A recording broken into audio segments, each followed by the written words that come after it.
Bonjour à tous, mon nom est François Letarte, bienvenue sur ma chaîne JDRD30, une chaîne consacrée aux jeux de rôle sur table et une vie drôliste. Ouais, je vais vous parler en fait de Draconis. Je vais partir une série là-dessus. On va faire ça en plusieurs vidéos, c'est pas la première tentative que je fais, j'ai bien fait une vidéo que j'en parlais au complet en une vidéo, c'était ben trop long. Donc ça va être plus agréable de faire ça en divisant en plusieurs parties. Écoute, il va y avoir plusieurs vidéos, des vidéos qui vont raconter les anecdotes de Draconis et d'autres vidéos dérivées, inspirées de choses de Draconis. En tout cas, vous allez voir. Le festival Draconis, ça fait beaucoup de petits. Donc, première des choses, en fait, c'est ça, ça va être une journée, là, comme aujourd'hui, je vais vous raconter les anecdotes du vendredi soir. Fait qu'il va y avoir une vidéo pour le vendredi, le samedi, le dimanche. Puis, il va y avoir aussi une vidéo que je vais mettre tout ce qui est partie jeunesse que j'ai fait à Draconis. Je vais faire ça dans le fond, un bilan jeu de rôle jeunesse spécial Draconis, si on veut. Là, je vais mettre ça à part. OK. Je vais quand même commencer de dire de façon générale là, mon impression du festival. Écoute, c'était vraiment le fun. On s'entend, c'était le fun de revenir. Okay, on s'entend, c'était le premier en présentiel depuis 2 ans et demi. Là, fait que là, je pense que ça a fait du bien de se voir. C'est comme, il y a un petit côté party de famille dans lequel on n'a pas trop le temps de jaser parce qu'on est plus là pour jouer. Puis, souvent, la partie sociale, c'était court, ça passait vite. J'ai quand même eu le temps de jaser avec bien du monde. C'était vraiment le fun. De connaître des nouvelles personnes aussi. Je vais peut-être vous en parler. Là, je name-dropperai pas là, du monde, juste parce que je ne me tente pas d'en oublier. Fait que s'il y a de quoi, ça va être des anecdotes avec du monde précis. Là. Mais, tu sais, toute l'équipe de Draconis, toujours fidèle au poste, aussi enthousiaste, aussi, écoute, aussi au rendez-vous, là. Sérieusement, ça a été super agréable de les voir encore. Toutes les autres, que ce soit YouTuber ou pas YouTuber, que c'est des habitués. C'est ça, c'est comme pour bien du monde, il y a bien des nouveaux, mais il y a bien des habitués. Du monde qui sont fidèles au rendez-vous. Puis voilà, ça faisait comme du bien de revenir là puis de revenir au cégep, puis de jouer. Puis c'était très intense. En tout cas, bref, c'était, en somme toute, une très belle fin de semaine. Juste le samedi que j'ai eu un moment de fatigue, mais ça, je vais vous revenir quand je vais vous parler du samedi. Parlons donc du vendredi maintenant. Hey, le vendredi, là, ben écoute, moi, là, ça m'a mis tout de suite en mode festival. Moi, ça a commencé par, je suis allé chercher mon oncle Marc, chez eux, parce qu'il habite pas trop loin d'où je travaille, puis on est monté ensemble au festival de Draconis. Donc, j'étais en bonne compagnie, puis déjà, juste ça, là, ça me mettait en mode festival. Tu sais, moi, là, mon festival a commencé là. J'étais avec Marc dans l'auto, et on s'en allait là, fait que là, c'était annonciateur de toute une fin de semaine. J'avoue que je savais pas trop comment anticiper les différentes games que j'avais préparées parce que j'étais juste meneur de jeu. J'ai pas pris aucune game en tant que joueur, mais c'est ça. Et j'étais quand même fébrile pour la première partie, au seuil de la mort. Donc, si vous voulez savoir c'est quoi au seuil de la mort, j'ai fait une vidéo la semaine passée que je le présentais là en gros. Fait que ça vous tente d'aller voir ça, puis même vous procurer le jeu. En fait, j'avais mis un lien dans la vidéo. Je vais quand même vous parler du jeu et de la partie telle que je l'ai faite. J'étais arrivé, moi, pour au seuil de la mort, j'avais pas de filet, en fait. J'avais aucun filet parce que je voulais utiliser le jeu et tous ces outils qu'il proposait. OK? Ce jeu-là, peut-être vous le rappelez, c'est un jeu qui créé par Dominique Marchand et qui a été présenté au Jam de création de jeux de rôle Draconis du début de cette année, de février 2022, et il s'est hissé en 2e place. Moi, j'étais juge sur ce concours-là, donc un peu pour rendre justice à un des gagnants, ça me tentait de dire, OK, je vais jouer son jeu, puis c'était celui qui m'intéressait le plus, en fait, du moins qui était plus pour ma pointure, mon style de jeu. Un jeu dans lequel on interprète des scientifiques qui explorent le monde des morts. Fait que tu sais, pour moi, je vois quand même le potentiel d'un jeu comme ça. Un jeu qui a un peu une mouture PBTA au niveau de la mécanique. C'est ça. Fait que je suis pas arrivé là avec des prix tirés, rien là. J'ai donné des feuilles de personnages vierges et les 4 joueurs qui étaient rassemblés autour de la table ont créé leurs personnages sur place, puis on a comme un peu décidé de la mission qu'on voulait faire. Donc, la création de personnages, c'est quand même très bien fait.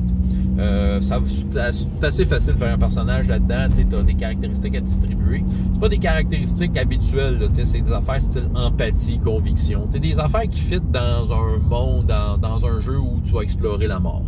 Et d'ailleurs, il faut que tu détermines un peu ta relation avec la mort quel est-elle? Y a-t-il un événement marquant par rapport à la mort? Fait que tout le monde a mis des trucs de même qu'on a essayé d'inclure dans la partie. Évidemment, c'est un one-shot. Fait que j'ai inclus ce que j'ai pu. Mais c'est ça. Et je me souviens pas du nom des personnages, mais je me souviens des joueurs et de qu'est-ce qu'ils faisaient, leurs personnages. Donc, j'avais Sacha, qui jouait un personnage très versé dans la théologie, très, très catholique croyant. OK? C'était ça, son affaire. Puis, il y avait un objet spécial, c'était... parce que je donnais des objets spéciaux, il y avait une espèce de manuel de bureaucratie du monde des morts. Il y avait Blandine, Madame Blandine a joué un scientifique, je crois que c'était qui étudiait la physique quantique. OK? Puis elle avait un vase qui était capable de récupérer...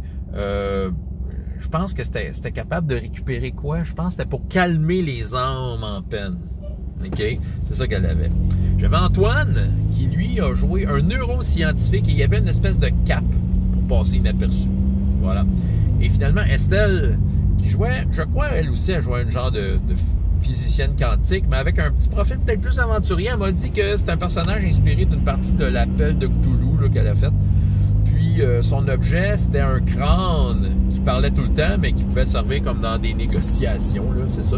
Estelle, en passant, qui... je la connaissais de vue. C'est la seule que je connaissais un peu, mais de vue. C'est la première fois vraiment. Tu sais, c'était tout du monde nouveau là, pour moi, ces gens-là. Puis Estelle, juste parce que je la connaissais de vue, c'est un visage que je connaissais d'autres draconistes. Puis je pense qu'on s'était croisés sur un Zoom, là. Je me souviens plus duquel sujet qui a été diffusé, là. J'avais été invité quelque part. Elle était là, mais on s'entend sur Zoom quand c'était avec quelqu'un que tu connais pas. C'est comme tu parles chacun de ton bord, on dirait, là. Fait que, tu sais, j'ai pas... Tu sais, c'est ça, mais quand même. Puis elle est impliquée dans le projet Gene Dusk. Un jeu de rôle québécois post-apocalyptique. Ça vous tente d'aller voir ça. Ça a l'air bien intéressant. Voilà. Fait que la partie, en gros, qu'est-ce qui s'est passé? Je les ai fait choisir une des missions proposées. Il y en avait 6. Il aurait pu en inventer un autre. Ben, quand j'ai fait des propositions, déjà, il y avait déjà assez à choisir. Et la majorité ont choisi Osiris, de quelle façon il juge les âmes. Ce qui nous a amené dans le monde de l'Égypte. Et moi, ma connaissance de l'Égypte ancienne, ça s'arrête pas mal à la pochette de Power Slave d'Iron Maiden. Fait que, non, je connais certaines affaires, mais puis je connais le nom, là. Mais en tant que tel, il a fallu qu'on fasse un peu de Wikipédia pour au moins savoir avec qui on avait affaire dans cette aventure-là. C'est ça qui a été choisi. Puis là, pour meubler un peu l'aventure, ben c'est ça, j'ai utilisé les outils. Hein. C'est ça, comme je dis, je suis parti pas de filet. Tout ce que j'avais, c'était les outils en place. Fait que j'ai, déjà, premier espace, il rentre dans le portail. Premier espace visité, c'est une banlieue des années 70 américaines. Puis dans une de ces maisons-là, il y avait des squelettes qui jouaient au poker. Ça, c'est le hasard qui a déterminé ça. Dans le genre d'une table, c'était des choses nommées. Fait que les squelettes, ils jouaient au poker avec des jetons dans lesquels les personnages ont déterminé c'était les âmes sur le point d'être jugés. OK? Fait qu'en attendant, les squelettes qui, eux, leur jugement, ça a été de jouer au poker dans cet endroit-là pour le restant de leur jour. Ben c'est ça, ils jouaient au poker tout le temps, puis c'est ça, ils ont du plaisir à jouer au poker avec les âmes en attendant qu'ils se fassent juger. Évidemment, les personnages joueurs ne sont pas des âmes en perdition, quoi que ce soit, ils sont pas morts, tu sais. Fait que là, il y avait des jetons qui leur appartenaient, mais c'était des jetons de couleurs différentes, puis ils ont deviné que c'était les leurs, c'est ça. Fait que là, les joueurs se sont quand même mis amis avec les squelettes, parce qu'ils étaient quand même sympathiques, tu sais. Puis ils voulaient du poulet, fait qu'ils ont comme donné une mission à deux des personnages. Ben, allez chercher notre poulet, le livreur n'arrive pas. Tandis qu'il y en a un autre, le personnage d'Antoine, qui s'est mis à jouer au poker, puis le personnage de Blandine s'est mis à explorer la maison. Fait que, puis les deux autres, celui d'Estelle et de Sacha, sont partis chercher le poulet. Ouais. C'est un peu bizarre de même, mais c'est un peu le hasard des choses qui faisait en sorte que, tu sais, finalement, on déterminait un peu qu'est-ce qui se passait. Pour ce qui est de ceux qui sont allés chercher le poulet, sont arrivés au fameux restaurant, mais ils ont failli se perdre, là, parce que c'est vraiment bizarre. C'est quand même le monde des morts, là. Il y a beaucoup de distorsions de l'espace-temps et tout ça. Ils ont trouvé l'auto du livreur avec aucun conducteur, mais en le prenant, là, ils ont un peu perdu la map. Surtout que Blandine est allée les rejoindre. Elle a décidé de sortir de la maison pour les rejoindre parce que dans la maison, elle a vu des portails vers d'autres endroits explorés, puis elle a eu un peu peur et est sortie. Puis c'est ça, fait que là, en tout cas, ils ont eu un accident avec la voiture. Donc, ils n'ont pas réussi à livrer le poulet. Déjà, en partant, les squelettes n'étaient pas contents. Mais avant ça, Antoine a joué au poker contre eux autres, qui était super bon. tellement bon que là, finalement, il a comme tout gagné les jetons d'âme. Les squelettes disent, ben là, tiens, écoute, faut falloir que tu mettes ça dans cette valise-là. Ils ont donné une valise. Les squelettes insistaient pour que les 4 jetons correspondant aux 4 personnages joueurs se retrouvent aussi dans la valise. Mais lui, il a réussi à en mettre 2 de côté. Il a fallu qu'il décide lesquels qui gardaient, lesquels qui étaient dans la valise. Donc, qu'est-ce qui va se passer avec les jetons dans la valise? Étant donné que les joueurs ne sont pas venus avec le poulet, les squelettes étaient fâchés. Mais eux autres, ils voulaient pas avoir de trouble avec ces squelettes-là. Fait qu'ils se sont pitchés dans la télévision dans laquelle ils voyaient la bibliothèque d'Alexandrie, puis ils ont deviné que c'était un portail vers une autre zone à explorer pour trouver les réponses à leurs questions. Fait qu'ils se sont pitchés là. Il y en a une qui a volé une phalange de squelettes, puis l'autre qui a volé un des bibelots. Les squelettes, pas contents, se sont mis à leur poursuite. La façon dont le jeu marche, c'est quand tu changes de zone, premièrement, il y a comme un score qui augmente. Tu accumules des points de torpeur. Il ne faut pas que tu en accumules trop, parce que tu peux rester pris là. T'sais, fait qu'à un moment donné, c'est sûr que si ça va bien ton voyage, tu es capable de contrôler le nombre de points de torpeur que tu accumules, puis après ça, décider de t'en aller. Pour chaque nouvel hexagone, tu gagnes un point de torpeur. Sauf que quand tu passes d'un espace à l'autre, tu peux te perdre. Il y a comme une table pour déterminer à quel point ton voyage se déroule bien.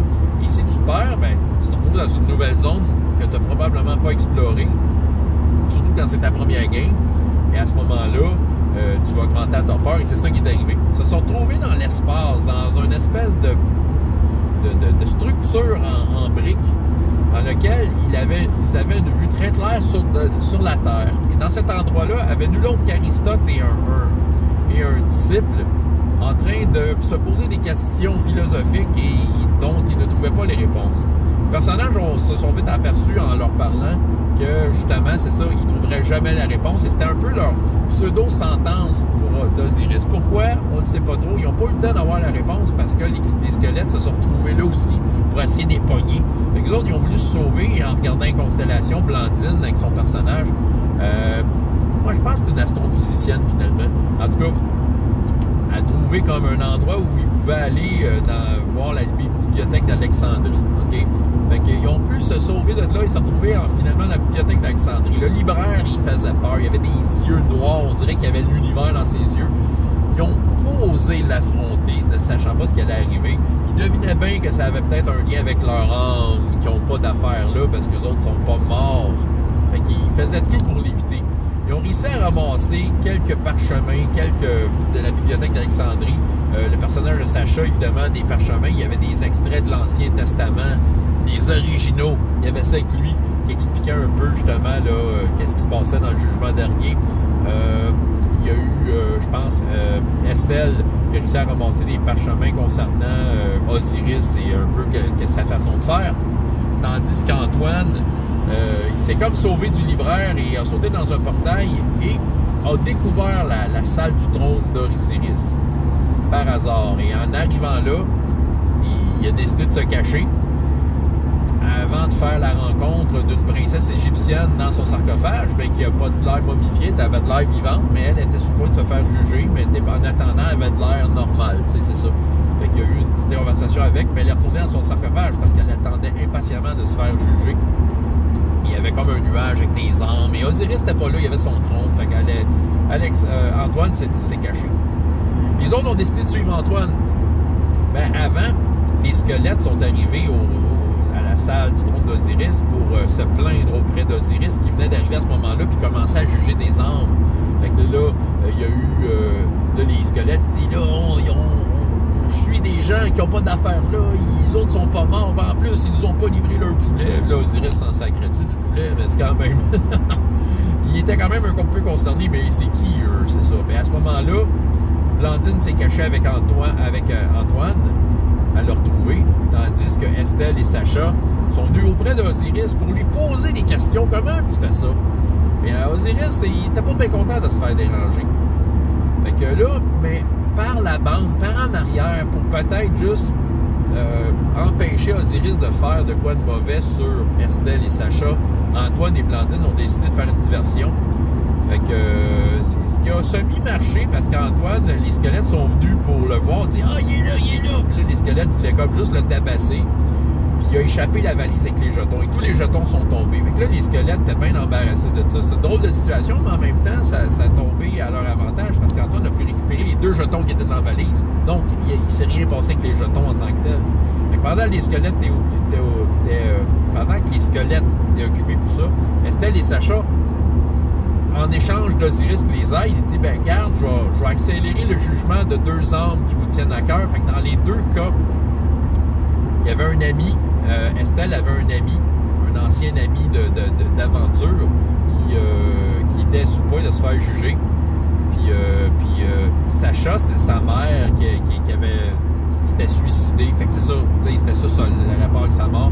Fait que là, il y a eu un moment émouvant avec la maman, tout ça, qui s'est fait juger, puis tout ça. Puis elle s'est fait mauvaisement juger un peu à cause de Sacha, parce que c'est sa colère de pourquoi t'as fait ça qui a eu le dessus. Puis elle s'est fait amener dans les espèces de limbes égyptiennes, tandis que l'ami de Estelle, son ami de voyage, s'est fait bien juger pour avoir eu une bonne vie. Fait que là, en même temps, Osiris s'est dit, ouais, mais là, vous n'avez pas d'affaires, là, je pourrais les prendre, vos âmes, attendez un peu, je vais aller voir si je peux faire ça. C'est là que Sacha a sorti son tome de bureaucratie et est tombé sur le texte qui disait, non, Osiris, t'as pas le droit de faire ça, c'est écrit ici.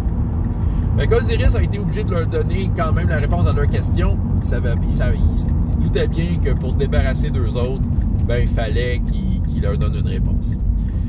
Les squelettes se sont fait chasser par leur maître Osiris parce qu'il a dit, garde, vous êtes fatigants, laissez-les partir, ils n'ont pas d'affaires là, ils sont encore vivants, je ne le vais plus ici. Fait que c'est ça. Eux autres, il a fallu qu'ils fassent le chemin inverse, donc à chaque fois vérifier s'ils se perdaient. Ils ont été chanceux, ils ne se sont pas perdus, ils sont revenus. Écoute, ça a été... Là, je vous ai comme pas mal résumé en gros c'est quoi. Écoute, ça a été pas mal le fun en fait. Tu sais, je savais pas à quoi m'attendre, puis j'ai été quand même enchanté du résultat. Je trouve que c'est un jeu par sa thématique qui offre beaucoup de possibilités. Par sa mécanique de jeu, c'est un PBTA, ok, pour ce qui est de la simplicité, ça y va. Mais on était un peu embêté sur une des affaires. Si Dominique aurait été là, il était supposé être là, il était malade, l'auteur du jeu. J'aurais posé des questions, même je l'aurais quasiment dérangé par notre game, parce qu'à un moment donné, c'est écrit, certains résultats, il y a un choix difficile. Tu réussis, mais il y a un choix difficile. Mais c'est quoi le choix difficile? Jusqu'où tu peux aller? J'aurais voulu des exemples, tu sais. Puis souvent, j'étais un peu pogné à essayer de penser à des choix difficiles. Des fois, je demandais aux joueurs, mais on a été pas mal d'avis en discutant par après que les joueurs devraient juste participer aux choix difficiles par eux-mêmes. Mais il faut que ce soit des choix difficiles. Il y a comme l'accumulation de seuils. OK, des seuils, c'est comme un peu les points de dommage quand tu rates vraiment trop. Qui pourrait être aussi exploité là parmi les choix difficiles, ben, tu gagnes un point, ce qui fait en sorte que tu t'enfonces de plus en plus toi-même vers la mort, que de plus en plus tu vas perdre ton âme dans ton exploration. Mais reste qu'en somme toute, moi je suis sorti le cœur léger de ce game-là. Écoutez, je trouve que c'est un jeu qui, malgré une thématique qui est très très pointue, ce qu'on retrouve dans bien des PBTA, mais il offre quand même beaucoup de possibilités juste de par le fait qu'à chaque fois que tu explores une nouvelle hexagone de ta map, ben tu te retrouves, tu sais pas devant quoi tu vas te retrouver. Puis je trouve que c'est le fun parce que tu peux créer la map de ce monde des morts-là à partir de ce que t'es, puis de réexplorer des endroits, puis tout ça, puis il y a moyen de progresser, puis tout ça. À long terme, je sais pas à quel point le jeu tient la route, ça a l'air quand même pas pire, t'sais. Mais je me dis, écoute, je suis content de l'avoir essayé, je suis content du résultat, puis c'est le fun, tout du monde qui se connaissait pas, ou je pense qu'il y a peut-être Estelle et Blandine qui semblaient se connaître, mais je suis pas sûr. Mais en tant que tel, tu sais, 4 joueurs, comme bien impliqués, qui participaient vraiment bien, puis ça a connecté rapidement. Moi, je suis très, très enchanté de ça. Ouais, mais bref, mon vendredi soir, c'est soldé par ça. Je suis pas allé veiller avec la gang, j'avais de la route à faire, mais quand même, je suis revenu chez nous avec vraiment la certitude que les 2 autres journées allaient bien se passer, parce que ça avait vraiment bien commencé avec un jeu qui, pour moi, était expérimental, là, c'est ça, je me sortais de ma zone de confort, mais écoute, ça a été super facile à runner finalement. C'est ça, je vous dis, ça a pris 20 minutes juste faire le vendredi, imaginez, c'est pour ça que je l'ai pas fait dans une seule vidéo. Donc, mon vendredi, Draconis a été résumé. Merci d'avoir été là et je vous donne rendez-vous les prochains si ça vous tente de les écouter. François Le Tarte de JDR, d'être et jusqu'à la prochaine fois. Il y a autant de plaisir dans la vie que dans les jeux. Au revoir.